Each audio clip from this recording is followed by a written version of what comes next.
Okay, you guys ready?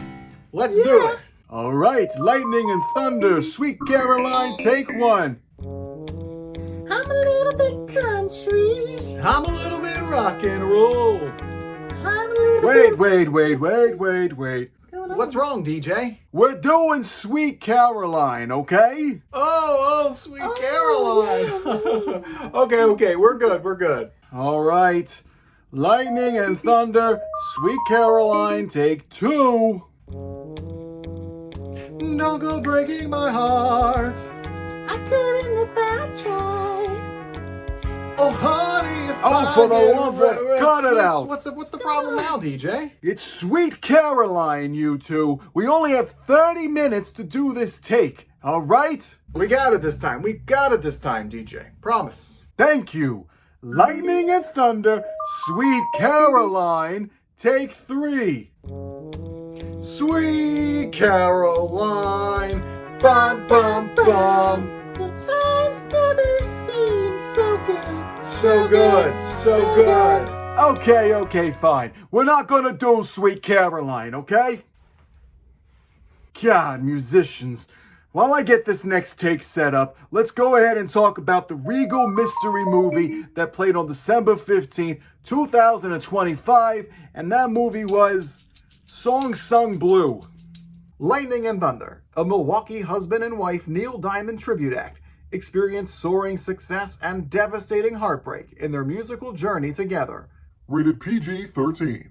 I've seen a number of musical biopics in recent years. Films like Rocket Man, Bohemian Rhapsody, A Better Man, and A Complete Unknown. But this one was different, namely because it's not about a world-famous chart-topping artist, but instead a tribute band to that artist. At first I thought this was pretty weird, but it was actually interesting. Song Sung Blue stars Hugh Jackman and Kate Hudson. Hugh Jackman plays Mike Sardina, aka Lightning. Mike knows that he isn't a composer or songwriter, but he is an entertainer. He has always yearned to perform, impersonating several artists and working in multiple bands. But who he really wants to be is himself, nicknamed Lightning. Hugh Jackman does a good job with the role. He definitely has the charisma and showmanship of the leading man. You'll believe his dream with him, and that is if you enjoy his singing. Personally, I'm indifferent to Jackman's singing, but there is an online consensus that he puts a bit too much vibrato into his performances. And it was very present during Song Sung Blue. But personally, I had a hard time not picturing him as the Wolverine.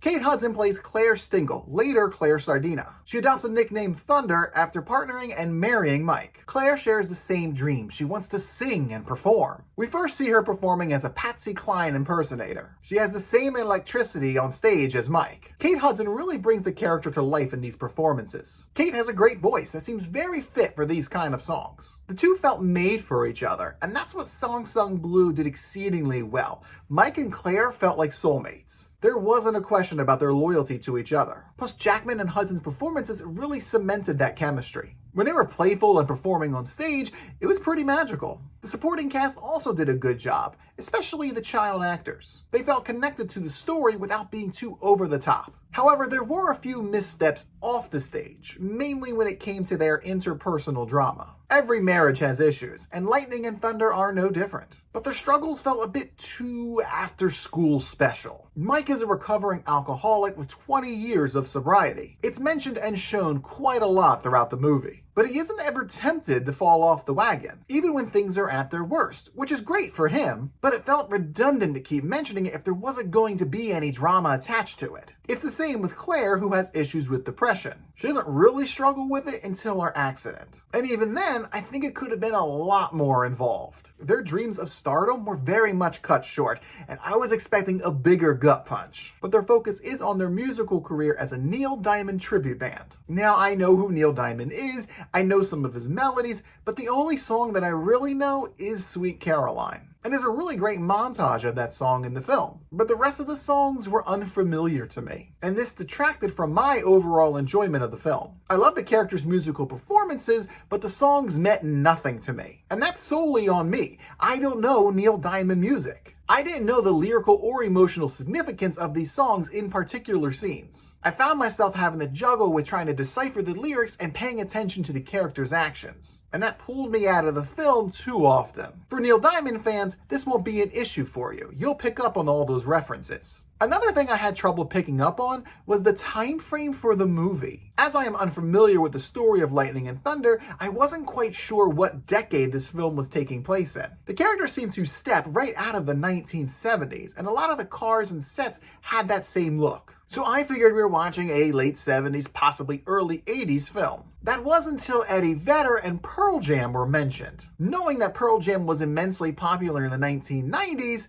this both gave me context and confused me. After the movie, I found out that Lightning and Thunder's career spanned from about 1994 until 2006. A lot more recent than I thought. This would also explain why I heard Usher being mentioned. I found this to be a weird omission from the film. Maybe this was done on purpose to show how out of place and time the duo were, but they still found fame. Some indication of the years or time passing would have also helped with the pacing. The film covers about 20 years of their career, but it was made to look like a few years tops. We get yearly updates of Mike's sobriety, but nothing else progresses. The kids remain the same age. We don't see birthdays or holidays. There was a pregnancy that lasted a few minutes. The film felt like it was in a vacuum. This cheapened the drama for me as well. We don't get to see how long the trauma affected the family. We don't get to see how long the recoveries last. The audience was shown something life-changing, but it would only last about 5 to 10 minutes before the characters moved on from it permanently. But they didn't move on from the aged costumes and sets, which did look good. The film had a lived-in quality. It didn't suffer from the overly polished look of today's films. The lighting was warm and inviting. The characters were allowed to live and breathe their imperfections. Jackman and Hudson looked natural and not overly airbrushed. Shadows filled the wrinkles. It was refreshing. Unfortunately, the style of the film wasn't as refreshing. Much of the movie is shot in a standard musical biopic way. There were some scene transitions that felt super TV movie. However, there were also some creative transitions that caught me off guard. But it just wasn't enough to elevate the film. In the end, Song Sung Blue is an